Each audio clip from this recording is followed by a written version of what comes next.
Hello and welcome back, and what a good morning it has been for crypto and for markets as a whole. S&P right back up at all-time highs, carried by the PPI data that we had out yesterday morning. PPI, or Producer Price Index, is often seen as a lead to CPI, or Consumer Price Index, and the data came in flat, which was below expectations, which has gone a long way to sort of reverse the bad news that we had in terms of CPI and core CPI yesterday. So as we can see, the PPI was flat for the month against an expectation of a gain of 0.1%. PPI excluding food and energy rose 0.2%, which was in line with expectations, and a 0.2% decline in final demand goods prices offset a 0.2% increase in services. So essentially out net flat for the month. PPI in this case being flat, i.e. in line with expectations, is seen as a good thing, especially versus the bad news that we had in terms of CPI and core CPI yesterday. And how has the market reacted to this? Well, it has reversed much of the effect that we saw yesterday in terms of the expectation for future Fed rate cuts. So you can see now the expectation of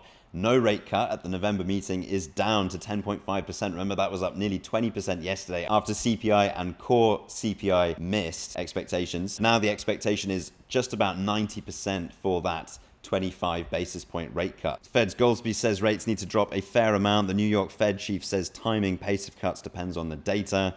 It's pertaining to PPI that we saw out yesterday. Markets bet on quarter point rate cuts. That is that 90% chance of a 25 basis point rate cut, which is now being expected by the market. Of course, we can still see some chance of a November pause, i.e. no rate cut, but the chances of that are greatly down on yesterday. 10% today, 20% yesterday. On top of that, we had a lot of big banks beating earning expectations, and that includes our old friend BlackRock beating earnings and revenue topping estimates as well. More on BlackRock in just a minute. But the bottom line to that is the macro is looking much, much healthier than it was yesterday. The stock market is up, equities are up, and the crypto market as a whole is up that much more, with Bitcoin currently sitting at a price of $62,700, up from lows of around $59,000 or just below $59,000 yesterday. Where does that put us from a technical perspective? Well, as we know, we did break through local support yesterday at around $60,000. That does put us, technically speaking, still in a downtrend from the highs put in back on the 27th of September. And that will be invalidated at 64.5 up at the highs here, not too far away from where we are right now. But I think what is most interesting about this is how we got here. So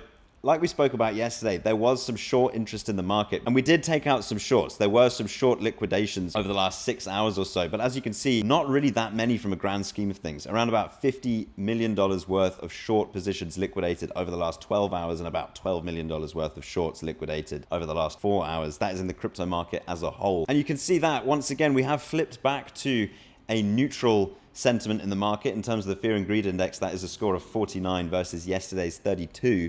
You can see on the Bitcoin exchange liquidation map, a lot of long leverage has entered the market now. I think what's most interesting and most encouraging long term about this move that we've seen over the last 6 hours or so is that it seems to have been led by spot buying. Now you can see that in a number of different ways. The first is look at how we moved up, right? Now this has been pretty relentless buying, but it's been fairly controlled compared to the sorts of moves that we've seen. For example, this move to the downside, right? Straight down through support in basically one or maybe two 15-minute candles, whereas over the last 6 hours, this has just been a constant buy. That points to me from a charting perspective to a spot bid appearing in the market, and we can see that from a number of different sources as well. One of them is looking at the ETFs. So as you can see, yesterday was a $254.7 million net inflow day into the spot Bitcoin ETFs. That totally outweighs the last 3 consecutive days of net outflows that we've seen. Of course, the majority of that spot ETF buying has been led by BlackRock, who yesterday had a $117 million inflow day. Reported here by Arkham, BlackRock has bought more Bitcoin this week than any other ETF has sold. They're currently holding $23.5 billion worth of Bitcoin,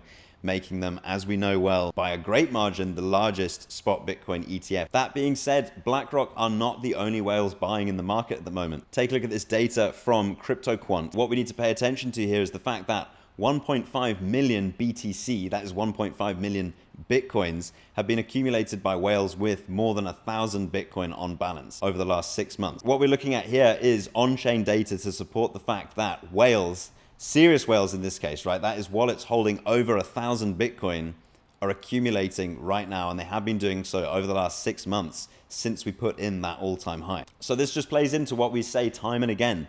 Smart money buys when the market is scared, and when retail is getting liquidated, when we have moves like this, sudden shock moves to the downside because leverage long positions are getting liquidated. Everyone's getting scared, right? The market is in fear, down at a fear and greed index of 32 yesterday. Whales, serious money, smart money is buying into the market. It pays to act like the whales do and not like retail does, generally speaking. Another catalyst here potentially is the upcoming China stimulus statement. Estimates for this stimulus package range between 2 trillion yuan to more than 10 trillion yuan. If the result is more stimulus out of China, that will mean longer term more money, more capital out there, which can flow into risk assets and into the crypto market. So the macro is looking good generally since the PPI data release. Crypto is looking good, Bitcoin up around 7%, and much of that is being led by spot buying, which as we know is much more sustainable. The only thing to look out for in this move is the fact that plenty of people have once again come into the market leveraged long. To the downside, we're looking at something in the range of $2 billion worth of long positions that will be liquidated at a price of $60,000. As always though, that is not advice. That is not financial advice. That is just my opinion, just my take. Thank you so much for watching. There is plenty more to come. See you in the next one. Bye.